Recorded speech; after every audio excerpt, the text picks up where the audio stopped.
The 30s dreamed white marble and slipstream chrome, immortal crystal and burnished bronze, but the rockets on the covers of the Gernsback pulps had fallen on London in the dead of night, screaming.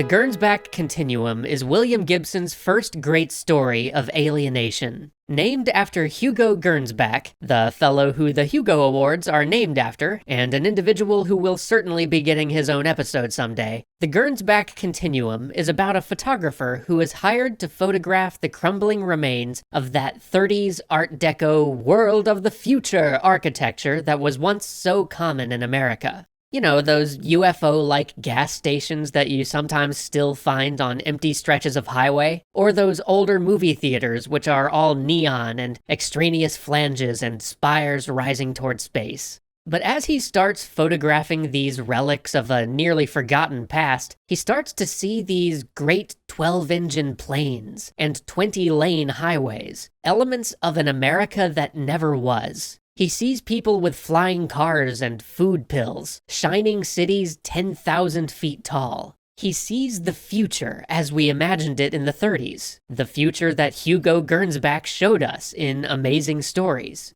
And visions of this unrealized future are driving him mad. Or maybe he's already mad, not even he knows. And that's sort of the point. Not that he's going mad, but that this future he is seeing is itself inherently mad. At least it is in the world we live in today. There was this point in the 20s and the 30s when that shining ray gun gothic future almost seemed possible. Almost seemed like something that we as a species were just on the cusp of grasping. But in the 80s, with holes in the ozone layer, smog covering LA, a Cold War going on, that ray gun future seemed ludicrous, almost maddening in its absurdity. As Gibson puts it, the future had come to America first, but had finally passed it by.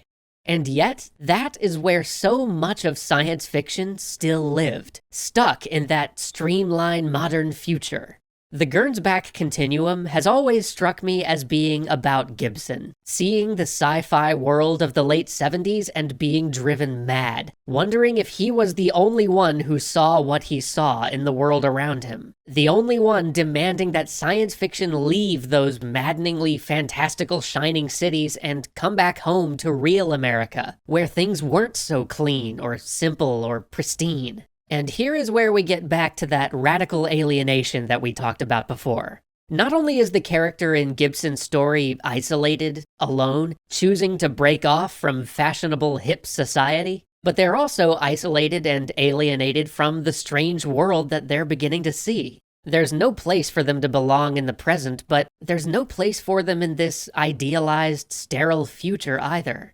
Which brings us to one of William Gibson's most interesting concepts, one that permeates and defines a lot of his later work, the idea of semiotic ghosts. Let's just parse that phrase. Semiotics, in this case, is the study of symbols, specifically how symbols impart meaning to our consciousness. Often, semiotics is talked about in the context of language. For example, when I say the word tree, if you share my language, then you will picture a tree in your head. Now, the word tree really has absolutely nothing to do with the actual object itself. After all, plenty of other languages have completely different words for tree, and people who speak those languages have the same reaction to those completely different words. There's nothing about the word tree that inherently makes it any better at describing trees than blorp, or thimble, or literally any other sound that we could make up. And yet that word, tree, makes English speakers instantly think of an actual tree.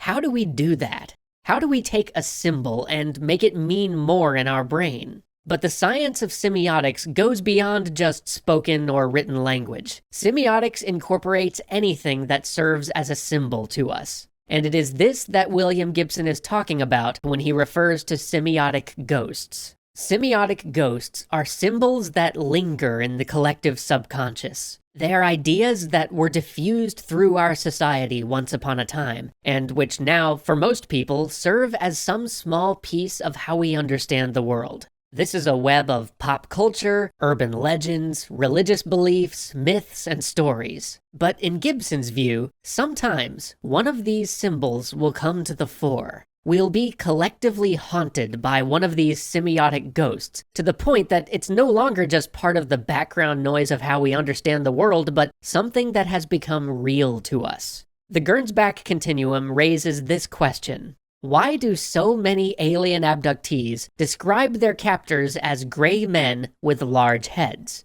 They all appear to have seen the same thing because they're all drawing from that same cultural symbol for aliens that has been piped into our mass unconscious. And it's not that they're lying about what they think they saw. To them, the thing they witnessed was very real. In a very real sense, that shared cultural symbol is manifesting itself in our reality. And our protagonist in the Gernsback Continuum is encountering that same thing with the 1930s Art Deco vision of the future. This idea that through the meaning-making process we collectively make symbols real is essential for Gibson as he goes on to imagine cyberspace. The idea that the virtual can be as real as reality is essential to his vision of the internet. And though we don't have trodes and we don't fly through cyberspace on the giant virtual sharks he envisioned, alas, it turns out that Gibson was still right. Our virtual lives, to many of us, are as real as our real lives, and the online space is as real, or at least certainly as present as the world we walk around in. On top of that, and just as important for Gibson's later work, we are forming new shared symbols constantly. Pop stars, celebrities, art, be it songs or novels or something we haven't even invented yet, all of these things can serve as symbols for us. They can create meaning, and any of them can slowly become a new semiotic ghost. The protagonist in this book happens to get swept up in the semiotic ghost of Hugo Gernsback at a time when most of the world had left those symbols behind. But we are forming and forgetting new semiotic ghosts all of the time. And that idea is going to play a huge part in Gibson's Bridge trilogy. But perhaps more than anything, these semiotic ghosts serve as an answer for Gibson. These ghosts are something we reach out to and cling to create meaning in a world where meaning is increasingly obscured by scale and technology. These ghosts are almost a defense mechanism. When we become so alienated, so left behind by the society we inhabit, we turn instead to these symbols and latch on, making meaning from them. In many ways, you could say that our subcultures and our political identities today are grasps at meaning, that they are just some of our modern semiotic ghosts. At least, that's the idea that he's toying with in the Gernsback Continuum. But that's not the only exploration of modern alienation that Gibson will present us. He'll show us another take on isolation next time, as we talk about The Belonging Kind.